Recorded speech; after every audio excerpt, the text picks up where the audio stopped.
Well, fast am I. Good afternoon. Welcome along to Manx Radio's Mannin Line for a Monday. It's the 30th of March. April just around the corner, eh? Alex sitting in for Andy through until 1 o'clock for today and tomorrow. What would you like to talk about? Give me a call on 66 13 68. It's always nice to chat to you on the phones, first of all, although you can send a text, of course, to 166 177 or a WhatsApp. So, have you tried to fill up with diesel over the weekend? We seem to have a bit of a shortage, even though we were advised not to panic by the Chief Minister last week.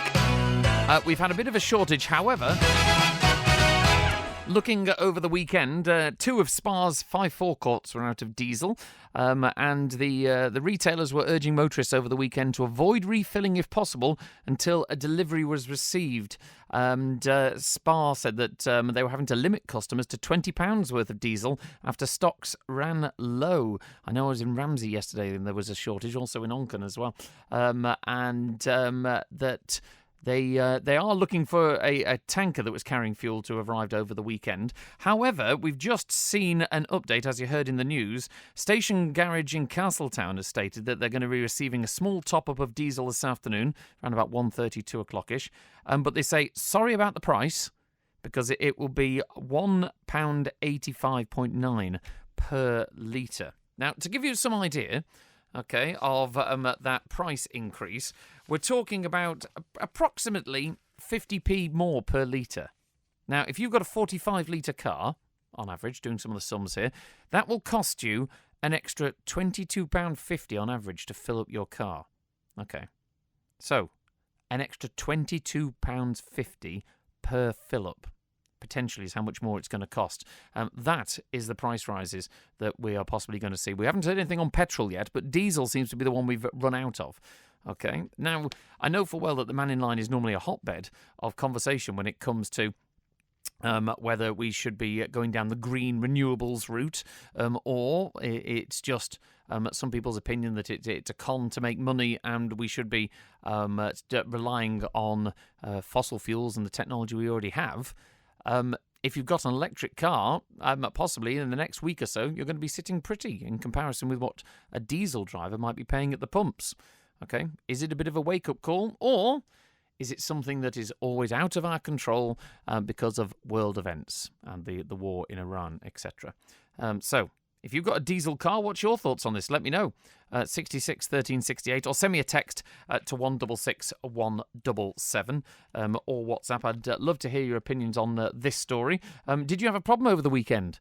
Not able to take your car out? Were you worried about getting to work today? How close to the red zone in your petrol tank do you keep your vehicle when you're out and about? Or do you always try and keep it topped up just in case? Okay, and what's around the corner for petrol in terms of prices? 50p more for diesel. We haven't heard anything yet when it comes to whispers about petrol. If you've got anything on that, 66 13 68, please do get in touch. We haven't heard anything from the government officially as to if there is any support going to be available towards assisting people when it comes to the prices of energy on the Isle of Man. Thank you to Steve. He's a cheeky monkey. Steve says, it's all fine. There's no war. Ships are sailing through the Straits of Hormuz without an issue. There shouldn't be any price rises. Julian told us so last week. He didn't actually, Steve. He told us so about 2 weeks ago. But, yeah. Okay, there's a difference between opinion and fact and what is happening, and I can assure you there is most definitely war and there are issues in the Strait of Hormuz and the price of fuel. You'll find it at the fuel pumps. So do get in touch, 66 13 68, if you've got any opinions to call me on that, or of course you can text 166 177. Now, in other news, where are you going to be on Sunday the 26th of April? Well, wherever you are, you're going to be expected to take part in the Isle of Man government's latest census. Census, of course, is very, very important. It's not just about the government seeing whether the number of residents is going up or down after their much publicised target to increase the population on the island. But the census provides some of the most important and wide-ranging information used by government, helping to make sure future planning for public services and infrastructure is based on accurate, up-to-date data. Now, whether you feel that they act in an appropriate manner on that information is a different matter. However, government does need to know how many people are here, of what age, health conditions and all this kind of other stuff in order to provide services for us. So if you don't provide the information, you can't complain when the services aren't provided for you.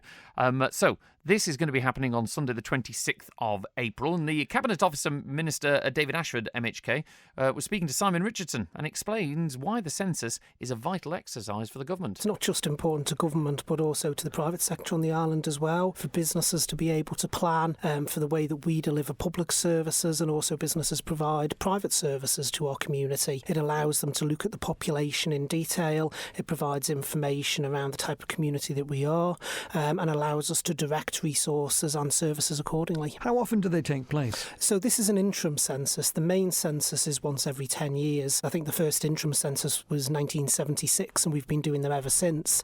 So the interim census is the one right in the middle. So in theory, between a census and interim census, it's every 5 years. Takes place on the 26th of April. So what do people need to know about it, and how do they actually get involved? So what they need to know is over the next couple of weeks, we'll be making contact with every household about the census taking place on the 26th of April. There'll be instructions of how to complete the census. Primarily, we're hoping that most people will complete the census online, but we are acutely aware that not everyone actually is technologically proficient. So there'll be various different means to complete the census. You'll be able to do it via phone. You'll be able to do it via paper copy. You'll be able to seek help and support if required. So if people are off island on holiday abroad or whatever, they can still take part? Can still take part in the census. We need to get the makeup of the households that are on the island on census night. Well, it is a legal requirement in terms of the census to complete it. The return rate on our island is very, very good. Most people do complete the census, do return it on time, but government does follow up because we need as complete a picture as possible. And what happens to somebody if they don't take part? Well, in theory, there can be prosecution under the Act. The census is, like I say, a legal requirement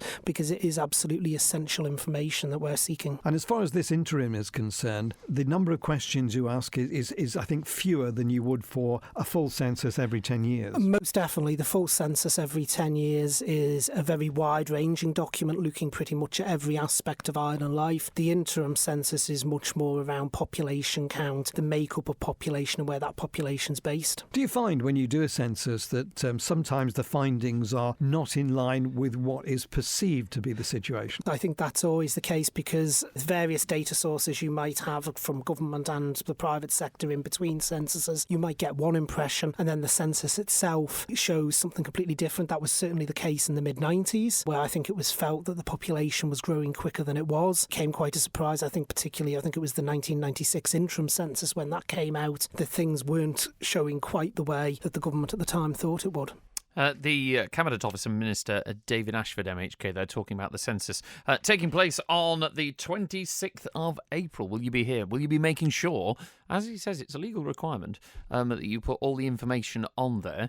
And in terms of actually basing a lot of decisions on the census, do you feel that government should maybe be paying more attention to what is said in the census in terms of its spending? Do you feel that we spend in some areas which are maybe flavour of the month, and in other areas long term that we don't? I'd be interested in your opinions. 66 13 68 is the number to call. It's all very quiet on the phones today. Okay, is everyone out sunbathing while we've got a bit of sun before the weather turns? Or you can text 166 177. Once again, back to that main story that's, I think, going to be the conversation around the water cooler, is that an island petrol station has confirmed that diesel's to increase by 50p per litre today. We've known there's been a shortage of stocks over the weekend of diesel around the island. Let me know your experiences, obviously. Do give us a call or send us the text. But one outlet in Castletown, Station Garage, has confirmed the diesel supply has been topped up this afternoon, and it will be priced at 185.9 pence per litre. Okay, I mean, the Chief Minister, Alfred Cannon, did warn last week that the island would see significant increases amidst the ongoing conflict in the Middle East. And at that point, diesel was 137 pence. 137.9 pence per litre. And I pointed out before that if you've got a car that takes about 45 litres, give or take, it's going to be circa around £22 more per fill-up if you're doing a full fill-up to fill up your vehicle. Okay, how is that going to affect you? Do let me know. And Dave has texted in saying people were queuing all over Peel Road for diesel this morning, even at the new price of 185 pence per litre. Oh, Peel Road, the queue to McDonald's and the queue to petrol stations. Crikey, we should add an extra lane on Peel Road, shouldn't we, for the businesses there? But yeah, I suppose we are a nation that is still wedded to fossil fuels. And I don't just say the Isle of Man. We are wedded to fossil fuels. No matter how many more people are beginning to buy electric cars, and you've got ground source heat pumps and all this kind of stuff, the majority, a vast majority of the island still has fossil fuel motor vehicles and fossil fuel heating for the house. So we are stuck in that situation. Texter 2233 says the diesel that garages are being stocked with this morning is old stock. The tanker is not expected to dock until tonight. So why the price hike? Is this profiteering? Well, I'd be interested in your source of information there, 223. Spar did confirm to us that there was a tanker, I think, over the weekend that had arrived. I can find the details of that. So is this just the usual Manx whispers that you're passing off as fact? Do let me know. Here we go. There was an update at 10 o'clock this morning, and yeah, the Laxey Towing Company confirmed it piloted a tanker carrying fuels into Douglas on Saturday. Okay, so that's probably where it's come from. So that's the latest information on that. Thank you very much to, who's the person? Oh, Colin, who's obviously watching on the Marine AIS and has got the current location of a tanker heading towards Douglas.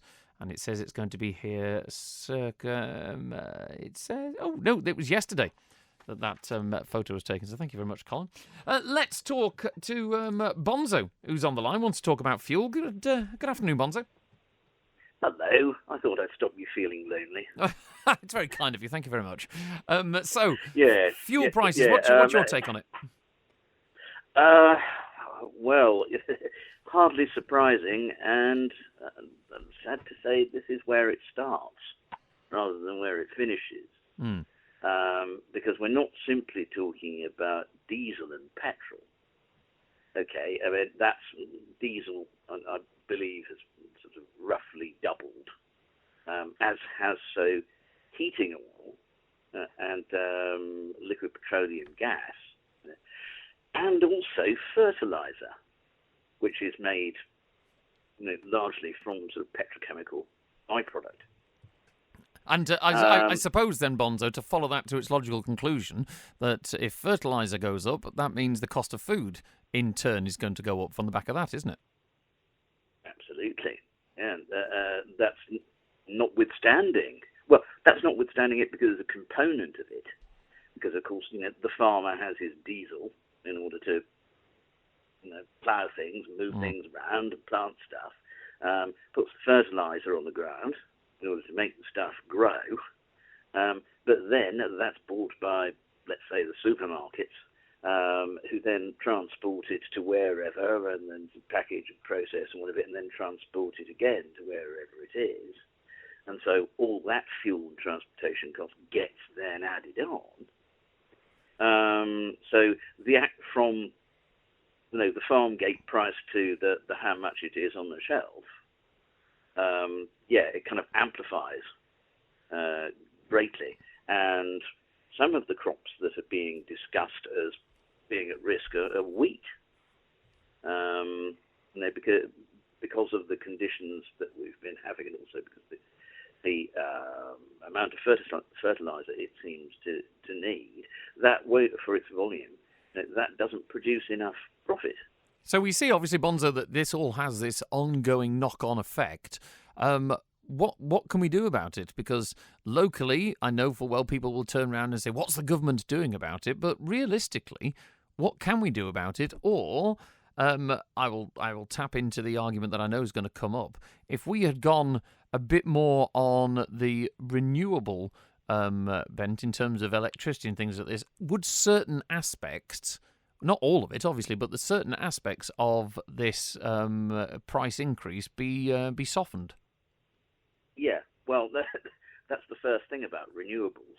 The people going, oh, well, what's it going to cost?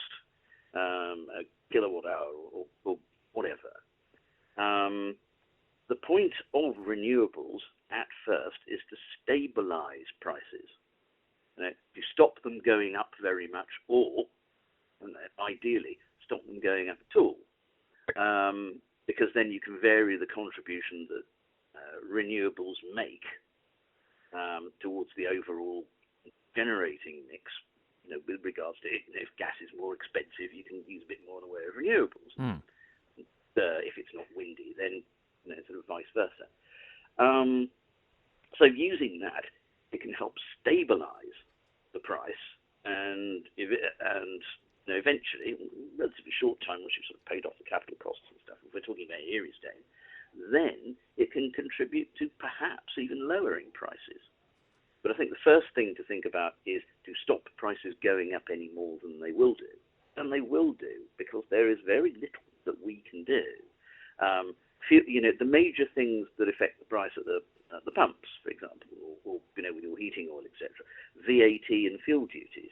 Well, we don't have control over those. Well, can I ask you, in terms of fuel duties, do you think then that we all know full well how important income is, and whenever you challenge the Treasury on this, and the Treasury is always the bad guy because they a lot of the time they look at numbers on spreadsheets, not real life. It can be argued, but it's very, very important income. But a large proportion of fuel costs is tax. Now, do you think that it's just a case of the government says, well, it's out of our control, it's the Middle East, or do the government take a hit on their income to allow households to be able to continue to afford fuel by cutting the tax? Well, the thing is, it's not in our control, but that's not the Middle East who's exerting the control. It's part of FIRSA, so it's the UK government that decides. So in terms of, do you think the UK because the UK will be suffering, obviously, in a similar way, their fuel's gone up. Do you feel that the UK government should do it and we should follow suit? Well, I was hearing that a couple of the Australian states have halved their state fuel duty. Can we afford to do that with the state of our government finances as they are? Well, as I say, it's up to the UK. If people go around and start doing that sort of thing in other countries, then there will obviously be pressure on the UK government to do something similar. But you see, the thing about about taxing fuel as well is that it's so good you can tax it twice, because you get fuel duty, then you have VAT right at the end. Yes. So if prices keep going up, then again, because it's percentage tax, it amplifies out, so the government gets more money. Final one for you then, Bonzo. Do you feel that whilst this is going to cause hardship, that you might find a mythical somebody in Treasury almost sitting there rubbing their hands and going, well, this is good for government finances, isn't it? Well, in the short term, yes, you might have somebody who says that. But they will then obviously be presented, I'm sure, by the politicians with, yeah, that's great. The thing is, all that additional money is going to have to go straight back out again in some form of subsidy. Yep. Okay, good point. Thank you, Bonzo. Thank you. It's always lovely to chat to you and stopping me feel lonely, so thank you. Always great to have a chat with Bonzo. Thank you very much to the texter. Actually, when it came to the tanker... she's not in Douglas Harbour yet, but she's just off the harbour there. The Nordic Sierra, I think it's called. We're following on AIS. She's literally just around the corner, just off Douglas Harbour. So, yes, she is due in with more deliveries of fuel. Since you can see it out the studio window. Sorry, my studio window doesn't point that way, but thank you very much for your call on that one. Pat says, news outlets are saying new stock of diesel is due to arrive on the island today. The ship has not arrived yet, but some garages have put up the price of diesel to £1.86 a litre. So why have they increased the price when they're still using the old stock? Is this profiteering? Once again, Pat, we're assuming that old stock is at that price. The Office of Fair Trading is there to investigate if there is any evidence of profiteering. We had Tim Glover, MHK, on at the end of last week. If you feel there is an issue, please report it to the Office of Fair Trading. That's what they're there for, to make sure that trading is fair. If that price of that fuel has been set at that, and legitimately, Whether it's you consider it old stock or new stock, well, there's not much we can do about it. There's an element of profiteering in the whole of the fuel market. OPEC sets a price when it comes to fuel, and they don't do it based on the charitable status of how much you can pay. It's how much money they can make out of it in terms of the supply that they've got to give. So, Pat, thank you for your comments on that. If you feel that do you feel there's profiteering going on, offers of fair trading are the people to get in touch with. Now, Julian's on after a nice sunny weekend. Hello, Julian. Lovely sunny day. Yeah, it's not too bad, actually. I think but summer's almost on the way, just a bit of a cool breeze. Shush! Don't say summer's on the way, I know. You'll jinx it. Speaking of tankers, the Valley LPG tanker is just en route to Basra in Iraq at the moment. So they're letting that one through. So there you go. There's some movement. Just what you were talking about earlier. Yes. I think it's kind of good to remember that the UK was the 5th largest producer of oil in the world and the 4th largest of gas. We've closed almost all the refineries. All 18 have gone down to 4 now. 2 last year were closed. And the UK government have pretty much stopped all gas exploration and licensing. So it's kind of economic suicide in some ways when you're just allowing yourself to become import dependent, isn't it? Well, I would argue it's a mixture of both, because we are now an interdependent world, not just in energy, but also in foodstuffs and everything else like that. If you walk through Tesco now and see how much Manx produce you could live off in there, we are dependent. I picked up some grapes for lunch and they've come from Peru. We are an interdependent world because travel's allowed us to become like that. And I suppose you could argue in terms of energy, at the same time, the UK has invested hugely in renewables in terms of electricity production.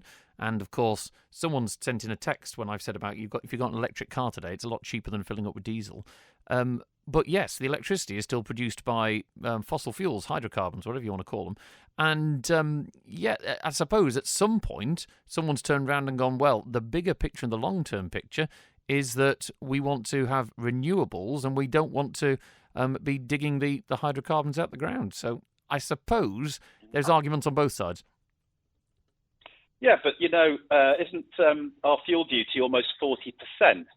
So if they just keep that up and businesses go under, that's counterproductive. Surely it would be better to reduce the fuel duty, try and keep the price down so businesses can thrive, pay their taxes. Because if it continues like this, I mean, you know what I mean? There must be a balance. I mean, 40% is quite high, isn't it? When you think that how much is fuel in other jurisdictions? I mean, you can pay £1 a litre or 50p a litre or 30p a litre in certain places. Yeah, I mean, it's a bit like, do you remember the days of the UK budget where they'd always stick more money on cigarettes because they knew full well it's an addictive substance? This is before, of course, there was the move to effectively pretty much ban smoking. I know it's not officially banned, but you know what I mean, in public places. And it was because it's addictive, they could stick more money, make more taxes, and know that people would pay it. And let's be honest, fuel is considered, especially in the United Kingdom and across here, it's considered in the same way. You can't really live life without it, generally, because the majority of people still rely on it. So do you think that decision is going to get made? Do you think someone's going to be brave enough to say, actually, we'll cut fuel duty in order to help businesses, or will the government just sit there and go, we can't afford to? Well, I mean, what's going on at the moment is the EV market. I mean, Porsche and Ford, they're all reversing on EVs now because nobody wants them because of all the logistical issues of it. I mean, it's okay if you live in town and you're just bipping around a little bit, but and especially for large vehicles, I mean, large earth movers and stuff, EV doesn't work. So how's that going to work? What about the Isle of Man, though? Do you not think the Isle of Man is a perfect little sort of microcosm for EV vehicles? Because the range on them, we've got an electric car here at Manx Radio. It does a few hundred miles on a recharge. Surely the Isle of Man market is perfect for EVs. Except you're going to cost you rather a lot to put a new power station in to handle 40,000 odd electric vehicles all charging overnight at the same time, because the wires will be going on fire, won't they? And the power station's going to be wondering why all of a sudden a house overnight would normally take 100 or 200 watts, and then suddenly you got an extra 7,000 for the car and probably another 7,000 for the heat pump. Well, the world is moving more electricity based. I mean, we paid 350 million for the one we've got there, so there's always going to be a cost involved. The question is, you raised and then you deflected that I said, is the Isle of Man not a perfect little test ground for users to use EVs? Because you're right. At the moment, if I want to travel the length and breadth of Britain, I've got to time in, like maybe 45 minutes to an hour of charging. But the Isle of Man seems perfect for that, isn't it? What if you live on a fourth floor apartment on Hutchinson Square? How are you going to charge it? But it's a good point. These are the challenges that got to be found out. But I presume you park your car somewhere if you're in Hutchinson Square.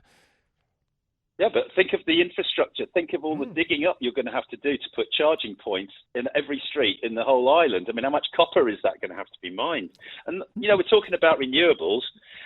Interesting video. I think you'll find this interesting as well, Alex, because you like technicalities and stuff. Yep. MEP, Fernand Kartheiser, that's so Fernand, Fernand, Kartheiser, Fernand Kartheiser, MEP. His YouTube channel, they've just had a very large meeting in the European Parliament titled, and you can find this on, I think it's the very last video that he's put on, Are Wind Farms a Risk to Human Health? They've got some specialists in, including Professor Ken Mattsson from Uppsala University in Sweden. You've got Dr. Ursula Bellut-Steik, who is a physician, especially in microcirculation. And they've got grave reservations about the low-frequency infrasound going lots and lots of miles. So even if this Morvannin one goes in, you're well within the realms of having anyone that's living on the coastline up the East Coast. If you watch this video, you just have a look at that. There's another thing for you to think about if you ever want to sleep again at night when there's a northeasterly wind.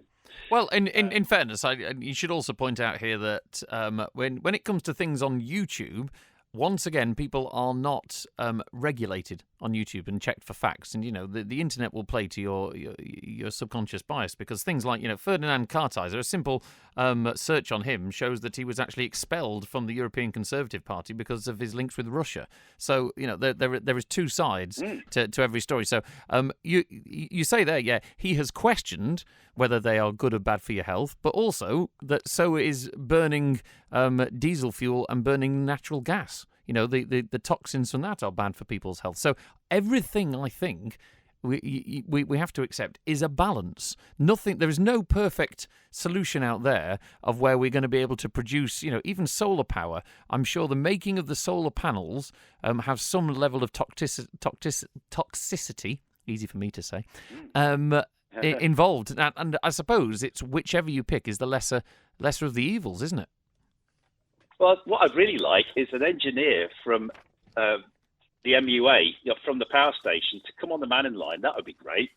And explain how burning gas through our gas power station, when they've got SO2 almost at 0%, you've got the nitrogen oxide scrubbers have got it down by 99% to almost nothing. So you've got a bit of CO2 coming out. I would love to have an engineer on to correct me on that. It's a 2003 unit, and they've also got even better since then. So if we renewed that, what is the pollution coming out of our power station, especially with a 261-foot high chimney that's usually getting blown straight out to sea within a mile? I'd like to know what is. We say it's bad for you. Look at diesel engines. Even 10 years ago, I think they've improved reduced emissions by in the order of 40%. So, things are improving all the time, but they're never given the credit for it. And of course, we were told by government to move to diesels. We started with petrol, and then they said, that's bad, let's go to diesels. Now it's EVs, but they don't want to talk about huge lithium mining in places around the world where it completely knackers the water table for 20 miles in a circle, etc. All the other stuff as well. So there's maybe Fernand Kartheiser, who knows? But what about Professor Ken Mattsson of Uppsala University? He's the guy that's talking. Is he? Look him up and see if he's got something that's against him from a personality point of view, or just see if it makes sense. But there's an awful lot of people talking about infrasound problems with these turbines, especially onshore when you're closer as well. And finally, on this one, Julian, you'd be glad to know that Malcolm in Greba just wants nuclear. So there we go. We can have a nuclear power station at Greba for Malcolm. How does that sound? Yeah, I want to see the planning application for that one. Yeah, that's a very good point. Lovely stuff. Thank you, Julian. Always like to have a chat and a debate with Julian on the idea that, which is the lesser of the evils? Because he points out that to be fair to Julian, we were told petrol cars are bad, move to diesels. Then, diesels are bad. Okay, we're now being moved to EVs. And he cited there that professor who's on that YouTube channel. That's his opinion on telling us we should be doing something. Will another opinion or another review of the evidence change what the opinion is? Because if we don't want to have any emissions and be good to the planet, we're living in mud huts again. That I don't think there is any way of producing energy that is 100% clean, including the actual production of the equipment. So it's the lesser of the evils. How do we get round it? Well, hopefully there are smarter people than me who can work that out. Right, if you've got any opinions on that or the general fuel cost issues that are bouncing around at the moment, give me a call, 66 13 68. Kirsty Morford has certainly not allowed the grass to grow under her feet since being elected to the Legislative Council just over a year ago. She's not shy of tackling issues like homelessness and social exclusion and is not afraid of rocking the political boat to get things done. In tomorrow's LegCo sitting, she'll take the Legal Justice and Home Affairs Reform and Miscellaneous Amendments Bill 2025 through its final stage, which should result in much-needed reform to our criminal justice system. Find out more about this new kid on the Tynwald block on Agenda this evening at 5:30pm on Max Radio with me, Phil Gaughan. Has Tynwald found a new radical voice? Save 17% on the Loganair tartan sale with promo code SALE17. Book now at loganair.co.uk. T's and exclusions apply, subject to availability. So, Juan, you finally took my advice and went for Spectrum Windows for your home improvements. Well, with their quality and price, I couldn't refuse.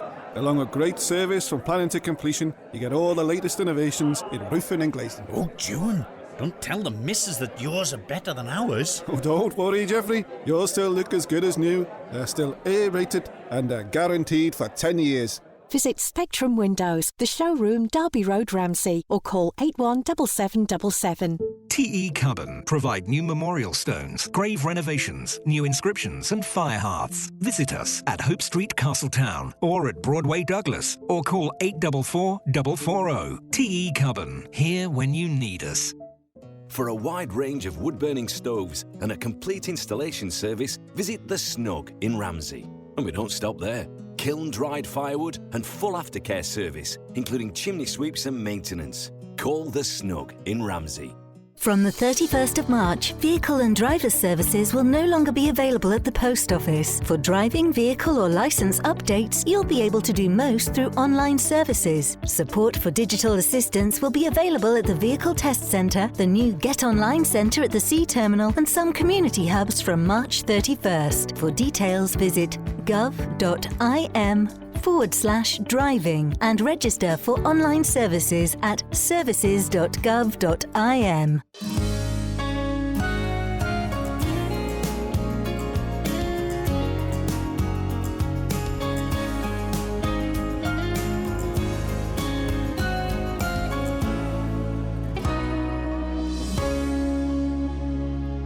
Manx Radio's Mannin Line for a Monday afternoon. Alex sitting in for Andy. It's coming up to 20 to 1. I hope you managed to put the clocks forward yesterday. Were you like me last night, thinking, what time am I going to bed? I can't wake up tomorrow morning for work. Always throws me completely. We are talking about primarily the fuel prices after it's been revealed that diesel's going up by about 50p a litre across the island today, and there's been obviously a shortage of fuel over the weekend. We're awaiting arrival of a tanker. I don't think it's into the harbour yet. No, it's just off the coast. Thank you to James, who's texted in saying, I think the bus strike is suiting the government, with buses not running for 4 days a week now and increasing fuel costs. So who is the strike hurting, really? Not the government, for sure. Well, I suppose there is two sides to that. I don't think that you could say realistically say I think, Tim Crookle is sitting there laughing maniacally with stroking a white cat going, oh, this is fantastic. Because there is additional costs in running the railways early in the morning, very early in the morning. They've got a steam engine off. Cracky, I can imagine the crews are down there about 5 a.m. Lighting up steam engines. So there's going to be increased costs there. But, the bus company, as people call it, it's a service. It's a public service. It is there to serve the people. So I don't think they're sitting there going, oh, this is fine. We'll just stop running buses for a while because this strike's on. I think both sides definitely want to get a resolution. However, they will be using less fuel because there's less buses. So there is an element of swings and roundabouts. Matty says the island needs to get on with diversifying into wind and solar. Energy prices are going to get worse before they get better. Good point. What if China invades Taiwan? It will be worse. China has been busy building more renewable energy than the whole of Europe to get ready. That is a point. China has been investing heavily in renewables. China is, let's be honest, it's a smart cookie as a nation for whatever other issues and opinions you might have about China. When it comes to their economy and what they spend their money on and where they invest, they're one to watch. John, as we know, electricity is always going up, so EVs are not the answer. Hydrogen-powered vehicles are considered to be the future technology. Thank you for your opinion on that one, John. I'm not sure who is prompting that. Let's be honest. If hydrogen-powered vehicles, which hydrogen, I just think of the Hindenburg. But if hydrogen is the way forward, which manufacturer is driving that? Because it may be a great theory. I remember seeing it on Tomorrow's World years ago. You could fill your car up with water and it would split, your H2O, and you could run your car on hydrogen. But I don't see any of the major manufacturers coming forward with that technology in their vehicles. So do let me know where you source that one from. I'd love to know. Peter says, as the price of diesel has risen in the Isle of Man, our government will benefit from the increase in tax duty. Why can't they waive this tax duty over this period? I will check this out because I'm not 100% sure, but Bonzo did say to me there that the tax duty is normally set in the United Kingdom and we just then benefit from that as part of the customs and basically the VAT agreement, as most people know it as. So I'm not sure whether the Isle of Man government can, on its own, waive the tax duty. I'm pretty sure that the UK has to waive it and then we have to follow suit. But I'm willing to be proved wrong on that. Texter 696 says, it's amazing how the island can run out of diesel within a single day. Yet now they have some, it's gone up 50p a litre. How can the island run out of diesel?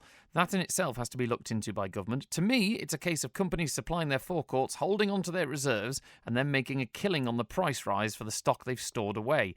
It's also amazing how they get away with it. What about the buses? How come they haven't run out? And are they putting their fares up? Once again, 696, all of that, I'd like it attributed. Okay, it sounds like a conspiracy theory to me. Are the companies holding on to reserves? Where are these reserves? Okay. If they're waiting for a tanker delivery, and once the tanker gets to the island and the fuel is delivered, where are these secret reserves? Is there an Area 51 on the Isle of Man? I don't know about it. And the buses, well, as we pointed out before, they're on strike, so we haven't got many buses at the moment. Louis says, this diesel shortage is affecting me and getting on my nerves. Can world leaders please settle their differences without treating the world as their personal playground? I think, Louis, to be honest, that's, let's be honest, an opinion which I think many people share when it comes to the situation that many world leaders' behaviour might not reflect the opinions of the people in their country who just want to get on with their lives. Texter 554 says, who goes door to door in all the flats in Douglas to get true data from our rent-paying residents for household census? Names and addresses for tax would be a good start. The census, as David Ashford pointed out there, is primarily done online. There is a postal option to do it for people who don't want to be disenfranchised, but it's an online service and you're just legally required to do it. There's not people who go door to door to ensure you actually do it. It's not like people who take surveys and things like this, who knock on your door and say, what's your favourite washing powder? But I see your point on that. Thank you. Right, Stephen is patiently waiting on the line. Wants to talk about tourism. Hello, Stephen. Good afternoon, Alex. Good afternoon, listeners.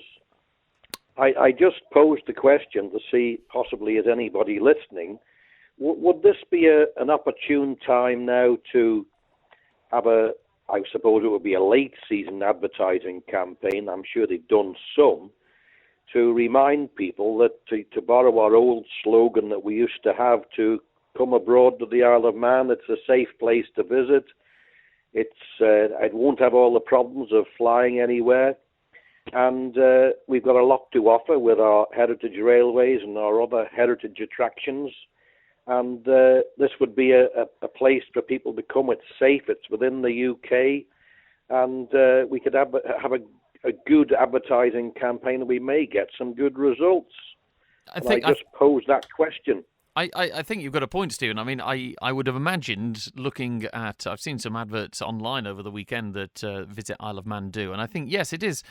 I'm not so sure it necessarily has to be so blunt to people that actually don't travel to the rest of the world because it's dangerous, come here because it's safe. But I think more people do look to staycation effectively within the British Isles when the world situation gets unstable, don't they? But, I mean, when you say they haven't got the problems with airlines, they've still got to get here. And that survey last week that we reported on said that people don't have a huge amount of faith in our travel links as much as they used to, do they?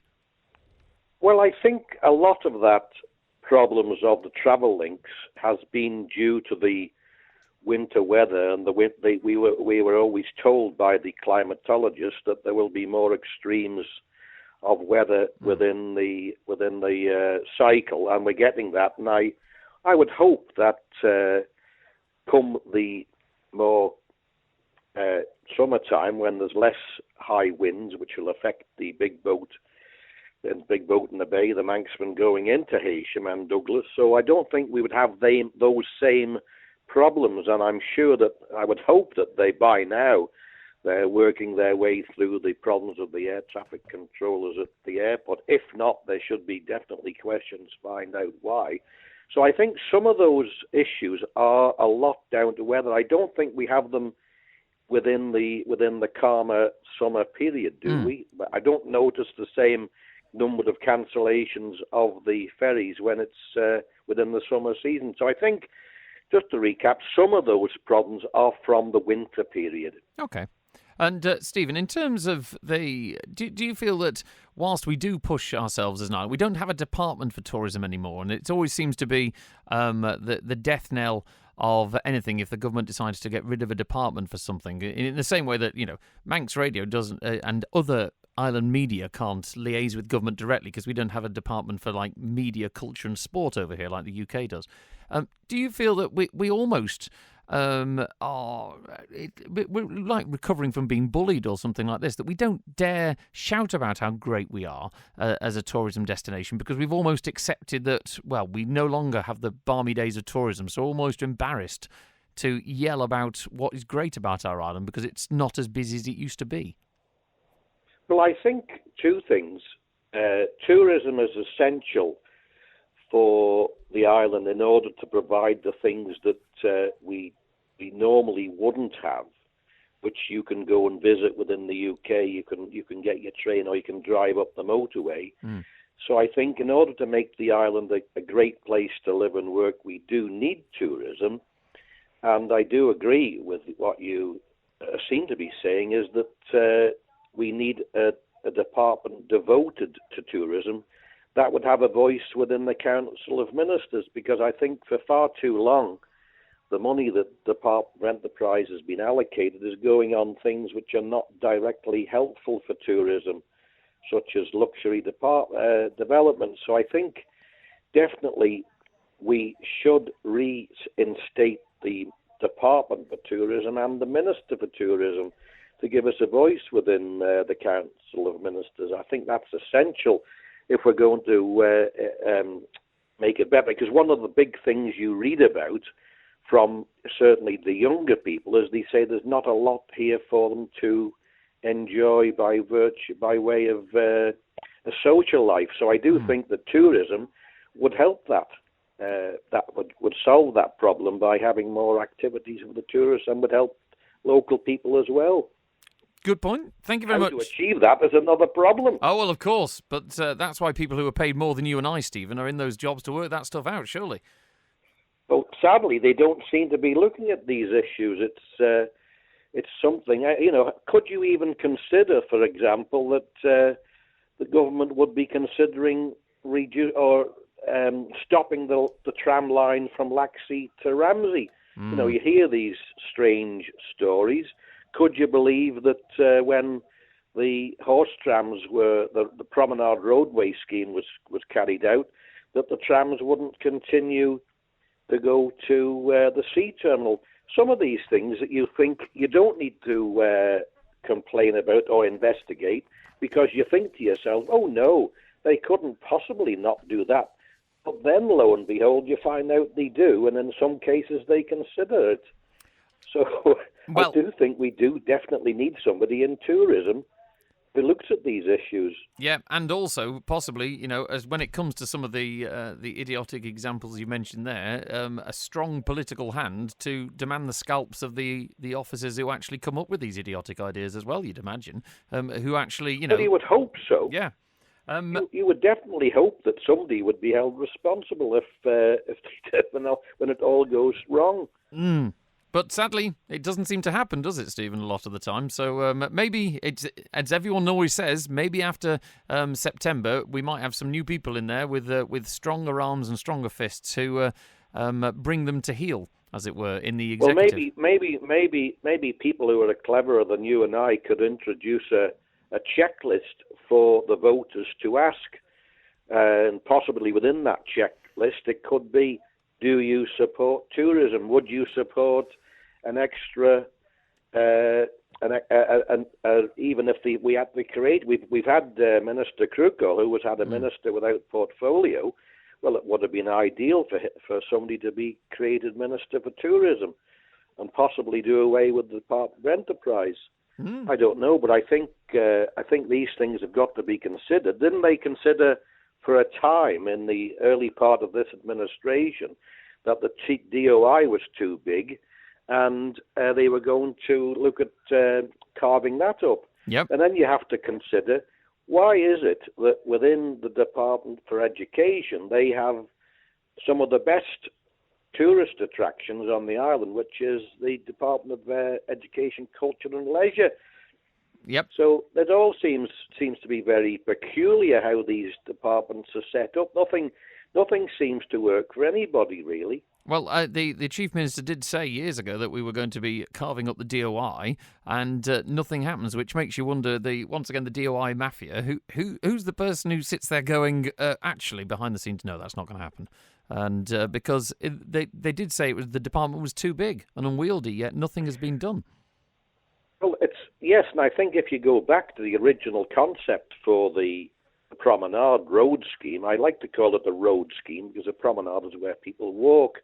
The Promenade Road Scheme, I think, am I right in saying that they only wanted the trams to terminate at Broadway, yes, which seems to be what's happened. Now, other people may consider that is a conspiracy, a real conspiracy. I couldn't possibly comment. That's a very good point. Stephen, I've got to go. I'm running out of time, but nice to chat to you. Thanks very much. Thank you. Cheers. Always lovely to chat to Stephen there. Yeah, out of the thousands of different propositions at the promenade, the horse trams are only going to go halfway. And you sit there going, it was the politicians who told them that it was going to go all the way. Who got their way in the end to date? Civil servants or politicians? Oh, wait a minute, it wasn't the politicians. Let's have a look. Rich says, if it takes any longer to build, we're going to have a heritage wind farm. Thank you very much. John says, thanks to the teams and the trams and the steam railway for a wonderful commute to work without the buses. It's definitely a more pleasurable way into work. If the horse trams went all the way along the prom, I could then just catch, just do a little walk up Douglas Head. I'd love it. I could catch the tram in.